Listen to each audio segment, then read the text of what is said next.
हर हफ्ते को जब खत्म होता है तो हम लोग ये मान के चलते हैं कि शायद अब गिरावट रुक जाएगी, यहाँ से बाजार उठेगा, क्योंकि बाजार को गिरावट देने वाली जो सारे फैक्टर होते हैं, धीरे धीरे फैक्टर खत्म होते जा रहे हैं।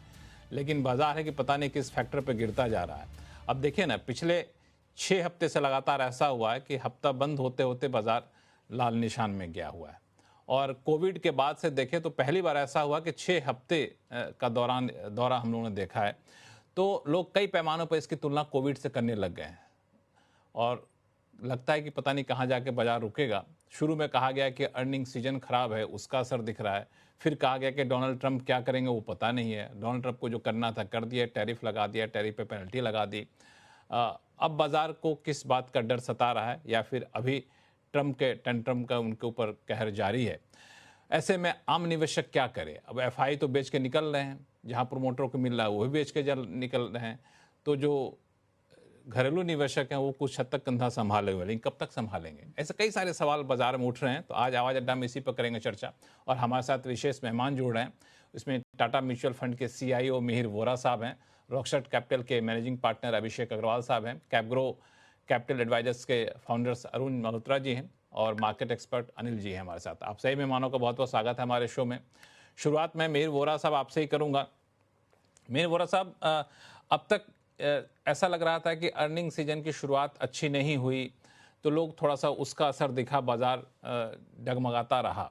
लेकिन अब जिस तरीके से बाजार ने गिरावट का दौर शुरू हुआ है, आपको लगता है कि अर्निंग सीजन के असर का है, या फिर अब लगता है कि डोनाल्ड ट्रंप से जितनी अब ये थे अनुमान था उससे कहीं ज्यादा आक्रामक हो गए, उसका डर है?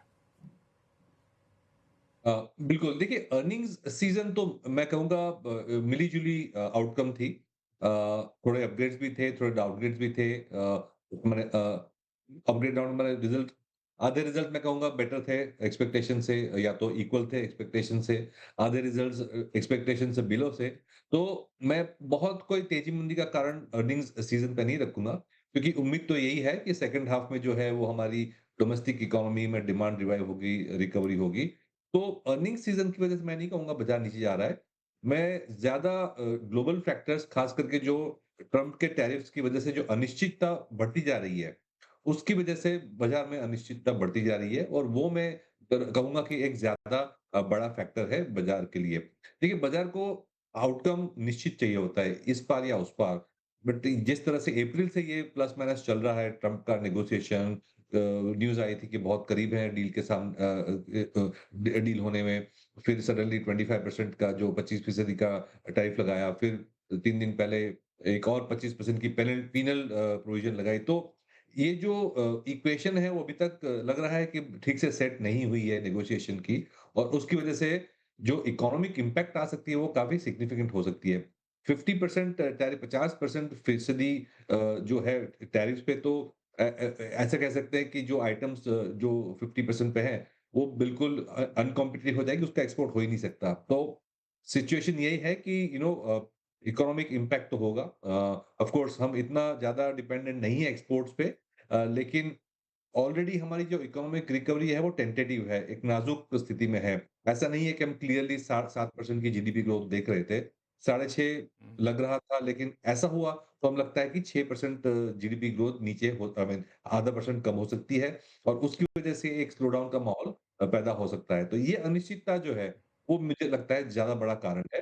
होपफुली ये हालांकि बिल्कुल। मेरे वोरा साहब, मेरा एक सवाल इसमें और है कि अनिश्चितता बड़ा कारण है, या फिर 25% प्लस 25% 50% की ड्यूटी लगा देना, जो ऑलमोस्ट 55% एक्सपोर्ट को यूएस के साथ रोक ही देगा। 50% का मतलब मान के चलते हैं कि एक्सपोर्ट हो ही नहीं पाएगा। तो हो ही नहीं पाएगा। ड्यूटी का रेट ज़्यादा बड़ा कारण है, या फिर अनिश्चितता बड़ा कारण है?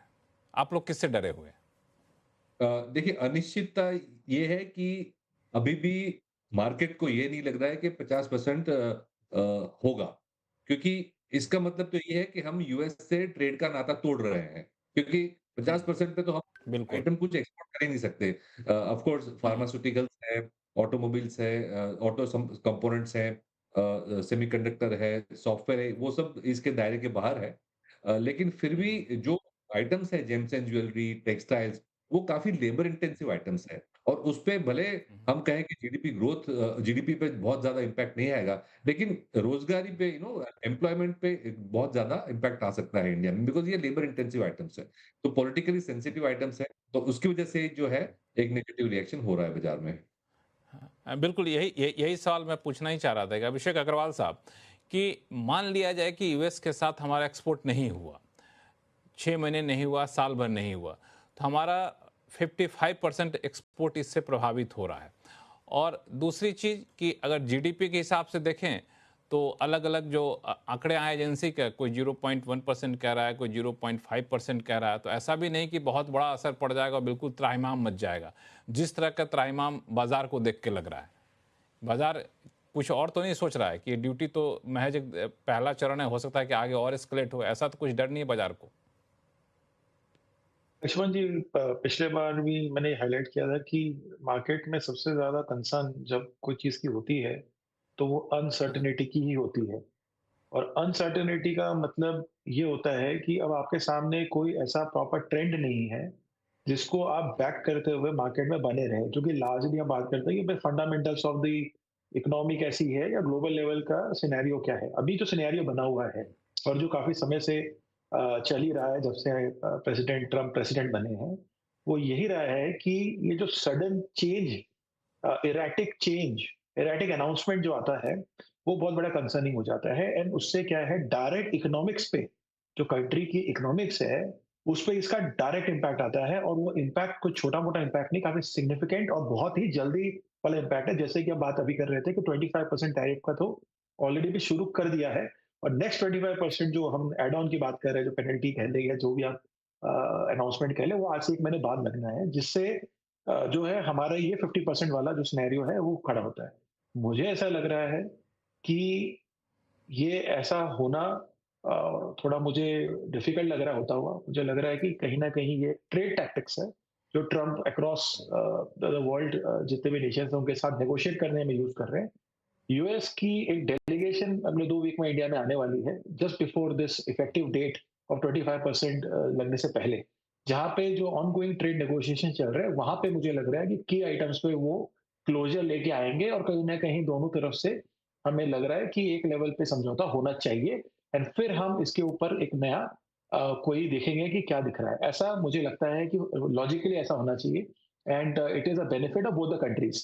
सो जब वो क्लैरिटी आएगी, तब जाके आप देखोगे कि मार्केट फिर एक डेफिनेटिव मूवमेंट मुझे समझ में आएगा कि हाँ, अब कोई अनिश्चितता नहीं है ट्रम्प के एंड से कोई और नए अनाउंसमेंट की। जब तक ये चलता रहेगा ग्लोबल ट्रेड वॉर, जो कि हम क्लियरली एक ग्लोबल ट्रेड वॉर में है, जिसका इम्पैक्ट किसी भी रेगुलर वॉर से बहुत ज़्यादा है, तब तक मार्केट में मुझे नहीं लग रहा कि वापस मोमेंटम आएगा, और इस तरह से एक बार के लिए मार्केट में तो नेगेटिव प्रेशर बना ही रहेगा।